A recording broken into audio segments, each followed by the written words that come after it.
Okay, so Sarah, today we're going to be talking about how to study effectively. So right now, what would you say is the most important part about studying? What does your typical study routine look like, and how do you feel that it works for you? I think the most important thing about studying is to memorize the stuff you have to learn to kind of get through to the next part. I would say my typical study routine does consist of me just memorizing things. And the third question. Just like, do you feel like that works great for you right now, or do you think there's I room think it to does work great fine-tune? for me, but I do think that I stress out because when it comes down to the wire, I'm like, I have to memorize it. So do you think that maybe if you were able to really learn and teach the material and understand the concepts rather than memorizing, that you'd feel maybe more prepared and less stressed about having to be on when it comes time for the test, because you just really know and understand the material? Definitely. Okay, so I think that this study cycle that I have here would really help you. So here at the bottom, we have the basket of skills and knowledge, which is all the knowledge, all the skills, all the material from your lectures, from your class, from your notes that you need to know. And up here, this is you. Let me add some eyes and a mouth. And this right here on top is your brain. So what we want to do is figure out how to get this information from the basket of skills and knowledge directly into your brain. So this step right here is called encoding. So do you know what encoding means, or encoding the information from your basket to your brain? No. So what that looks like is essentially you're going to encode the information you need to know for your test, for your quiz, for your assignments into your brain. So you're taking this content that is being taught to you and you're understanding it and you're putting it in your brain. So you're encoding the information. You're teaching it to yourself. You're making sure you understand it. So instead of just memorizing, you're learning different skills, which will be in our next mini lecture. Different skills that you can do to actually teach yourself the information to make sure you understand. So after we encode the information and we put it in our brains, can you think of maybe what the next step would be to test ourselves if we really know the information? And if you don't, that's okay, but just anything that comes to mind. Well, because you used code and decode.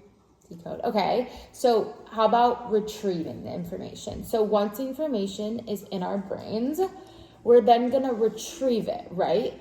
So this step is called retrieval, and it's essentially when we want to see how well we know this information. So once we've encoded it, once we put it into our brain, we now want to assess and test ourselves to see, okay, do we know it? If we know it, we can maybe put a check mark. If we don't know it, we'll put an X. So what does this tell us?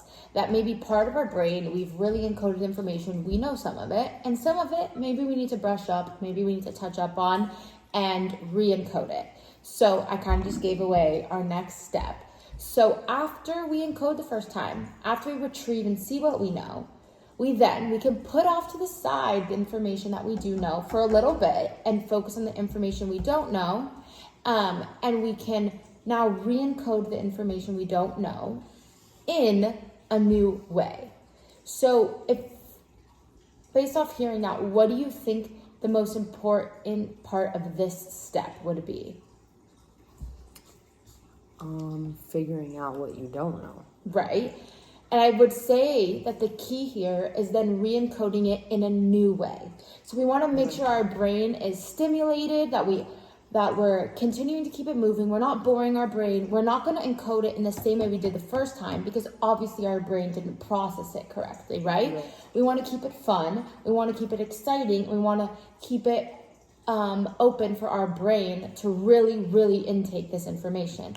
So we want to recode the stuff we don't know in a new way so that we can really receive the information. So then this cycle will continue to repeat. Once you re-encode the information in a new way and you put this information from the basket of knowledge back into your brain, you're then going to retrieve it again and see if it gets moved into the yes pile or the no pile. And this will continue until you feel you know everything. However, we want to make sure that just because we get something right when we're retrieving the information, that we don't just toss it aside and say, okay, we're going to know it for the test. We need to revisit this to make sure that it's not getting lost or forgotten about. Because if you start studying on Monday, but then you have 1, 2, 3, 4, 5 days until the test, and you know it on day 1, you want to come back to it maybe on day 3 and make sure you know it, and then maybe go over everything on day 4.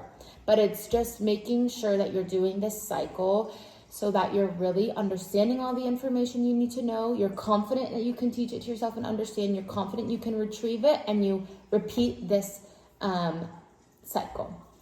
And so this is what we call the study cycle.